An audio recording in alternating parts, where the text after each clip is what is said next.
El licenciado Marcos Cochón es el presidente de la Asociación de la Industria Eléctrica, ADIE. Ya nos hemos pechado por aquí en otra ocasión y por supuesto agradezco a este amigo que pues dentro de tantas obligaciones a veces le digo, mire, vaya para que oriente al país sobre lo que está pasando en la industria eléctrica y saca su tiempecito para hacer esto. Hermano, ¿cómo anda todo? Muy buenas, gracias por la invitación, Héctor. Realmente es nuestro deber también como miembro de esta asociación sacar el tiempo para que el pueblo dominicano pueda recibir informaciones de lo que es nuestra agenda, claro, parafraseando tu programa, claro, y ponerlo al tanto no solo a ti, sino a toda la opinión pública de temas que sabemos que son del interés nacional. ¿Cómo no? Como por ejemplo había un merenguito antes en los años 80 que decía, sin plata no hay nada.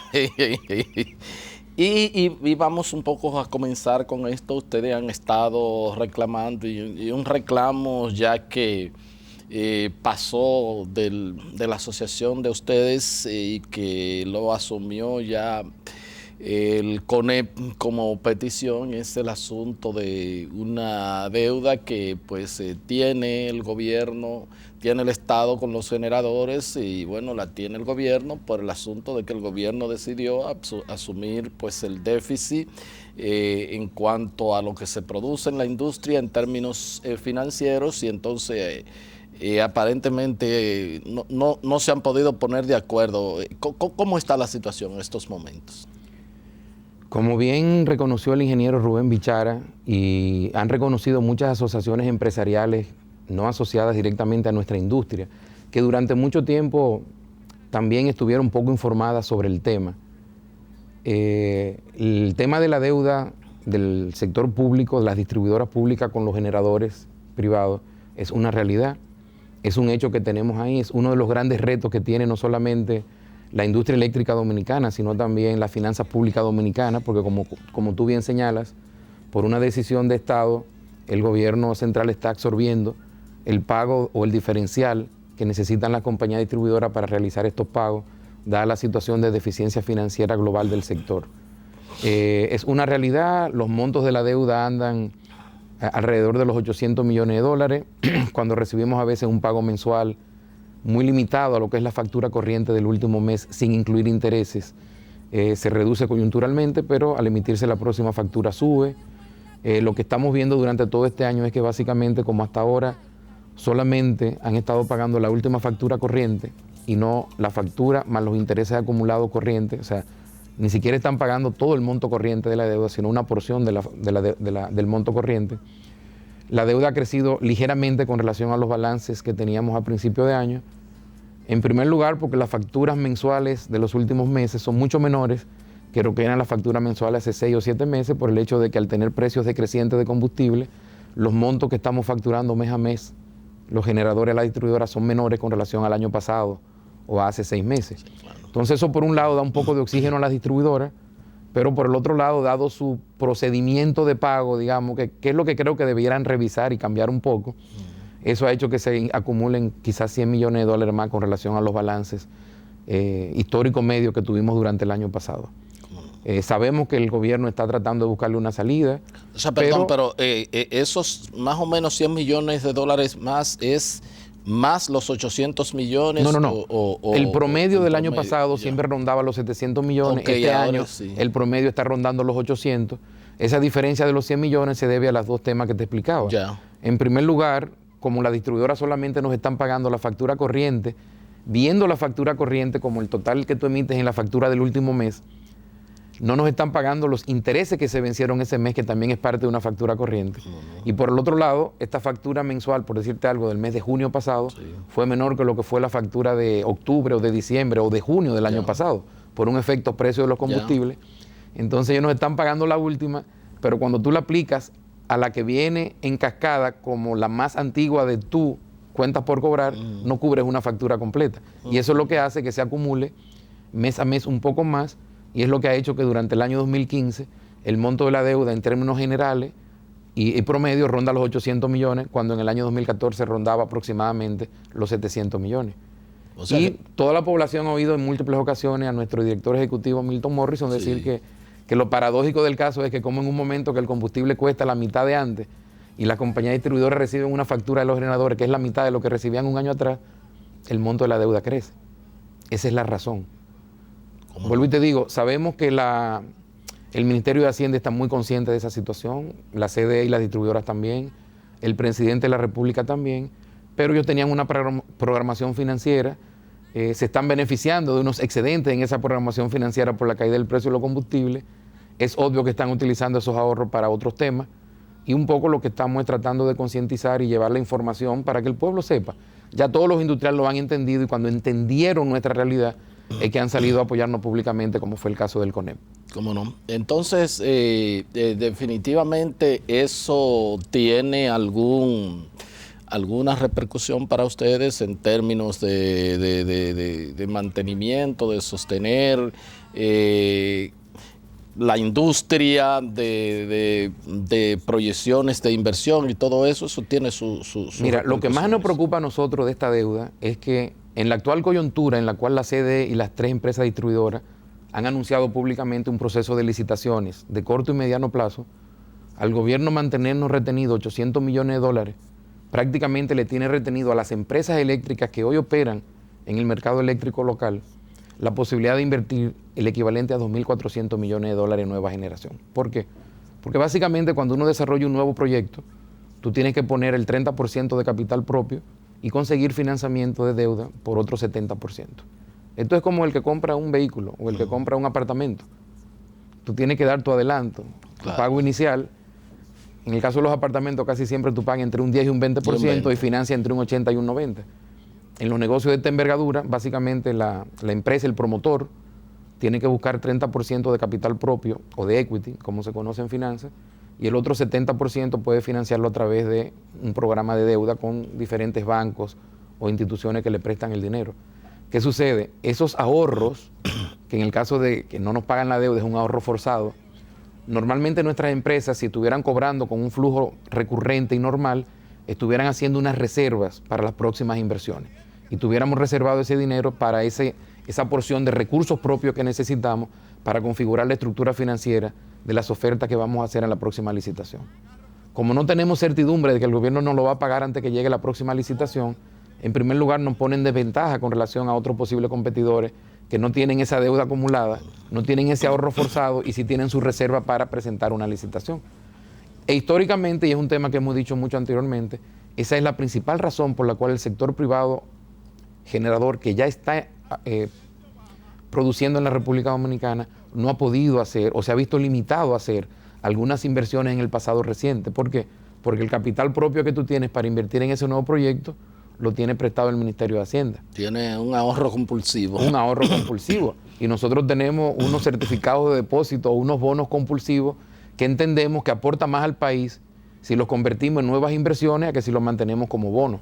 ¿Cómo no? ¿Cómo no? Pero eso, bueno, sobre todo en este verano, mucho calor, la gente siente más los apagones y entonces vienen los titulares, vienen las cuestiones de que apagones financieros. Hasta ahora no se ha producido eso.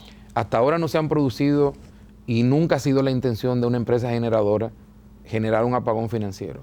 Se pudieran producir si los bancos en algún momento específico nos reducen las líneas de crédito que tenemos con ellos por una situación estrictamente de índice financiero. Esto es un poco difícil de explicar, pero en tu programa, sí, que podemos usar algunos conceptos más amplios, voy a tratar de hacerlo aún de la manera más sencilla posible.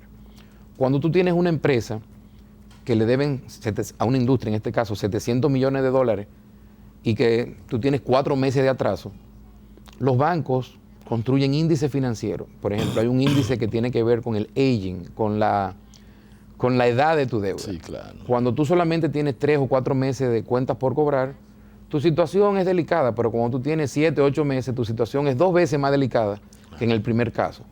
Una situación en la coyuntura actual que estamos enfrentando es que algunos bancos locales dicen, óyeme, ya tú tienes 8 meses por cobrar. ¿Qué expectativa de cobro tú tienes? Y entonces tú le usas el argumento, no, pero es verdad, yo tengo 8 meses por cobrar, cuando antes tenía 4, pero nada más tengo 100 millones más de por cobrar que antes. Y me dicen, sí, pero el problema no es que tú solamente tengas 100 millones más por cobrar.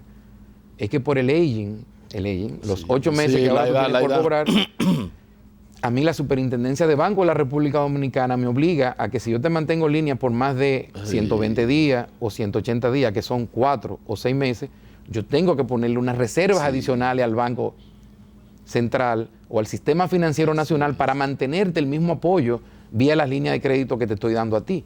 Entonces, en la medida en que tú me mantengas líneas de crédito por más tiempo o por un volumen más alto por más tiempo, yo banco tengo un costo para mí mucho más alto porque tengo que reservar frente a la autoridad monetaria del país un monto más alto. Y esos son los efectos colaterales, esos son los vasos comunicantes que existen entre los diferentes sectores de la economía que muchas veces el ciudadano común no entiende. Que muchas veces a ciertos funcionarios de áreas específicas se le olvida, no es que no lo entiendan, es que se le olvida. Pero tú puedes estar seguro que ministros de alto rango que además se sientan en la Junta Monetaria, eso sí lo entienden muy bien. ¿Cómo no? Sin embargo, entendiéndolo muy bien, hasta la fecha no han sido capaces de generar una solución al problema. ¿Por qué tenemos que esperar que el problema llegue a límites más extremos donde pudiera haber una situación no deseada? Esa nunca ha sido la intención de los generadores y por eso llevamos ya más de 7 meses diciéndole de manera sostenida y cada vez que tenemos la oportunidad lo repetimos. A lo imposible nadie está obligado y todo tiene un límite. Entonces nosotros tenemos un límite que nos lo imponen los bancos. Y uno trata... ¿Y están llegando a ese límite? Ya llegamos al límite. Lo que sucede es que tú sabes que tú siempre tienes alguna flexibilidad y los bancos, como tú eres una empresa privada y alguna empresa extranjera, siempre te pueden meter la mano por allá, pero todo tiene un límite. Y de hecho ya estamos en el límite, como tú decías. ¿Cómo no? Y bueno, pero mientras tanto ustedes mantienen la oferta energética que le están... Todos los generadores privados que estamos aportando al sistema lo estamos haciendo en los mismos niveles de generación que los años anteriores. Un tema sumamente importante, aprovecho tu comentario al respecto. Todos sabemos de la sequía que hemos sufrido en los últimos 3 años, pero en particular la sequía de este año ha sido más fuerte. Muy severa, sí. Durante los primeros 6 meses. O sea, ya estamos prácticamente terminando o a mitad del mes 7 y todavía la sequía sigue muy fuerte. ¿Qué ha significado esto? Que el aporte de la generación hidroeléctrica al sistema es aproximadamente la mitad de lo que había sido en años anteriores. Y ahí tú pierdes. Se ha caído el 50% de la generación hidroeléctrica. Y ahí tú pierdes de algunos promedios históricos, no necesariamente del año pasado, porque el año pasado también fue un año seco. Sí, de su media histórica. De su media histórica, vamos a llamarlo así. Entonces, ¿qué sucede? Cuando se te juntan un verano muy caluroso con una sequía porque no tiene agua y eso hace que la demanda posiblemente de electricidad sea un poco más alta para tener el agua que tú te tomas más fría o para tú tener un abanico o un aire acondicionado encendido.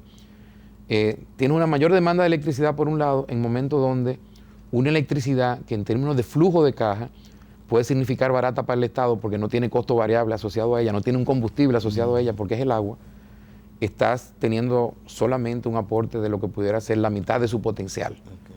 Y eso lamentablemente es una situación coyuntural adversa, no es provocada por nadie, es un fenómeno de la naturaleza, es una causa mayor, como tú lo quieras llamar, pero sí está afectando ahora mismo la posibilidad de tener posiblemente 100 gigavatios más de energía al mes disponible.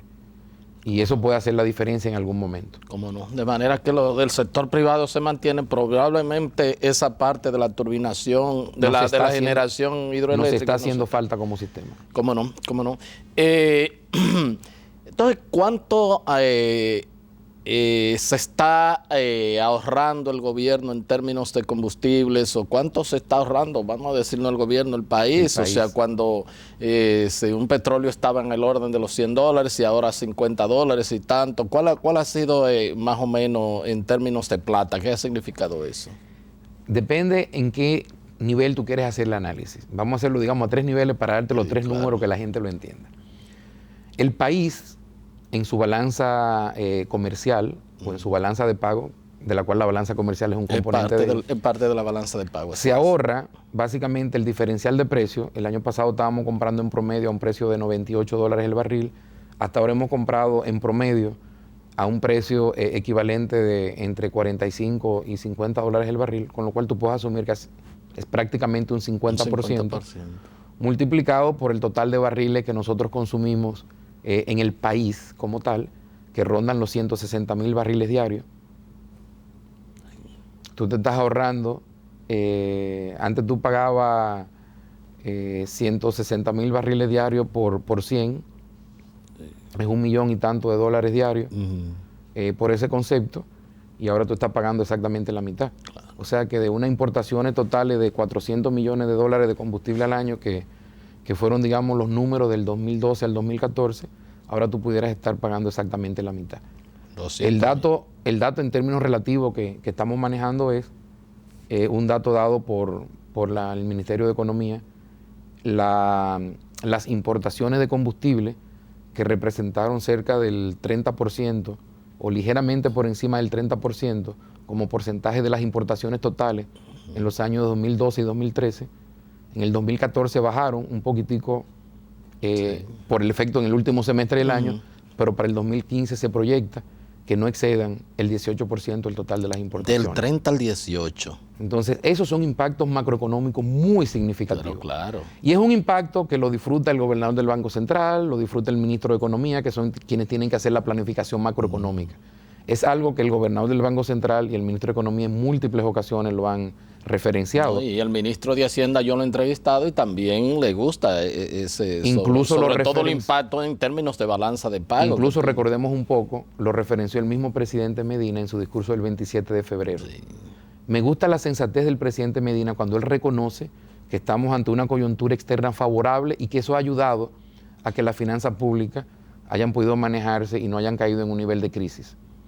Él lo reconoció en su discurso del 27 de febrero, recordemos ese tema. Entonces tú tienes ese impacto que es el impacto macroeconómico. Si tú te vas ya a los impactos microeconómicos a nivel de la industria eléctrica, tú tienes dos impactos. Un impacto que es en el mercado mayorista, es decir, en la relación que hay en los contratos de compra y venta de energía entre los generadores y la distribuidora, sí, que es el mercado mayorista, y el mercado minorista es en la relación que hay entre los distribuidores y los consumidores finales. ¿Qué sucede? Vamos a hacer el análisis al revés. A nivel del consumidor final, nada de nada. Como el consumidor final recibía subsidios. En términos generales, tú recordarás que para el año 2012 y 2013, todas las escalas de consumidores estábamos recibiendo subsidios. Sí. Lo que ha sucedido en ese mercado es que las distribuidoras han estado reduciendo el subsidio y no le han transferido la reducción de costos a los consumidores finales, dado que los consumidores finales ya recibían un subsidio. Económicamente eso es correcto. Ahora, hay quejas de consumidores que dicen, oye, si está bajando el combustible, trasládame el descuento. Sí. Pero si te trasladan el descuento tal cual, de manera íntegra, te estarían manteniendo el mismo subsidio que antes y tendríamos un efecto fiscal que no es tan positivo como el que anunció el presidente en el 27 de febrero. En el mercado mayorista es donde más impacto tiene esto. ¿Por qué? Los generadores hemos traspasado ese 50% de descuento a los distribuidores y por eso es que el año pasado o el año 2013 facturamos en promedio 200 millones de dólares mensuales. En el año 2014 facturamos en promedio 160 millones de dólares mensuales. En el año 2015 estamos facturando por debajo de los 100 millones de dólares mensuales. Por debajo de los 100 millones de dólares mensuales. Por la misma cantidad de energía. Y no es magia, es simplemente que el costo de tu insumo, que representa el 80% de tu costo total de transformación, cayó en un 50%. Y uno entiende. Y esa transferencia se ha dado automática en el mercado mayorista. Sí. ¿Qué significa eso en el mercado mayorista? Que las distribuidoras, que antes gastaban 200 millones de dólares mensuales, ahora gastan 100 o menos. 2.400 millones de dólares al año comprando electricidad, hoy están gastando 100 millones de dólares mensuales, 1.200 millones de dólares al año. Cuando tú haces la ecuación con 1.200 millones de costo de compra de electricidad versus lo que ellos cobran, hoy la distribuidora tiene un excedente de caja primario. Si definimos el excedente de caja primario como la diferencia entre tu costo de compra del producto y tu precio de venta, o tu precio de compra y tu precio de venta. Claro. Multiplicado por el volumen de la transacción. En otro no puede haber superávit porque ya sabemos lo que hay. En la otra componente, bueno, la gente que no paga, la gente que... Ahí viene entonces, y esta situación de precio ha permitido transparentizar más una verdad que por mucho tiempo tú has oído a la DIE diciéndolo.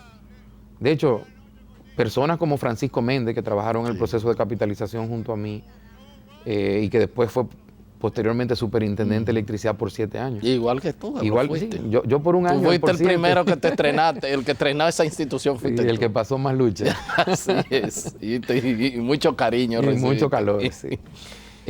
Pero personas como Francisco, muy conocedoras del sector, han realmente dicho durante casi 20 años, mira, el principal problema del sector es este tema de las pérdidas. Sí.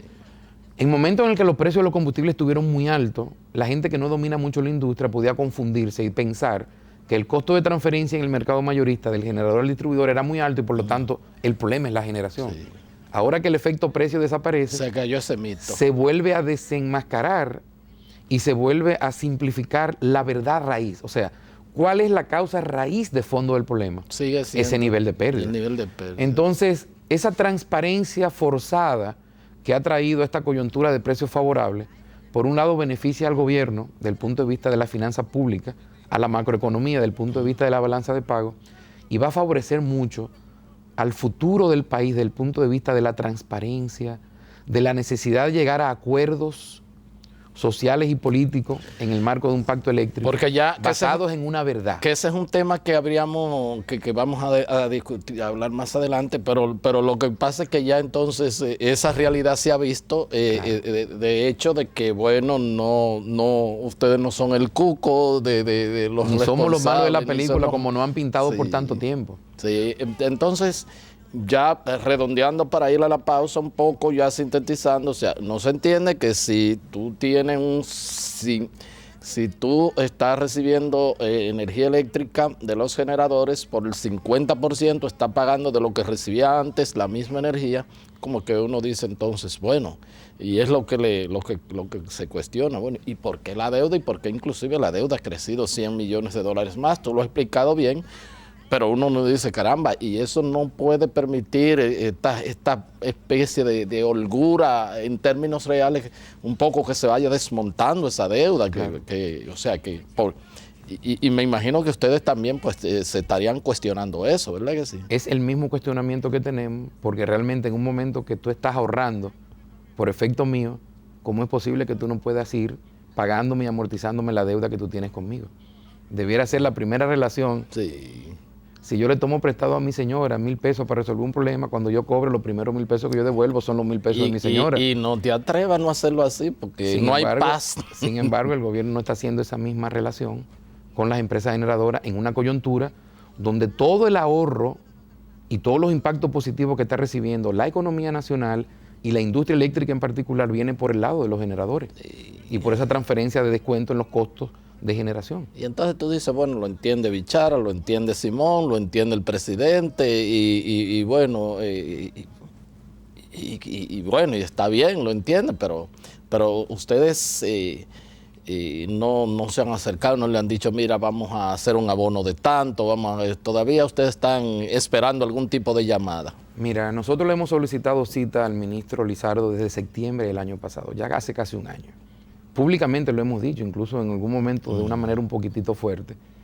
Después de ese evento donde le apretamos un poco públicamente, nos encontramos en un seminario y tuvimos una parte y ya hablamos con mucha transparencia. Él entendió que no era un tema personal ni nada y él sí nos explicó con bastante extensión algunas de las estrategias fiscales que tiene el gobierno en la actualidad.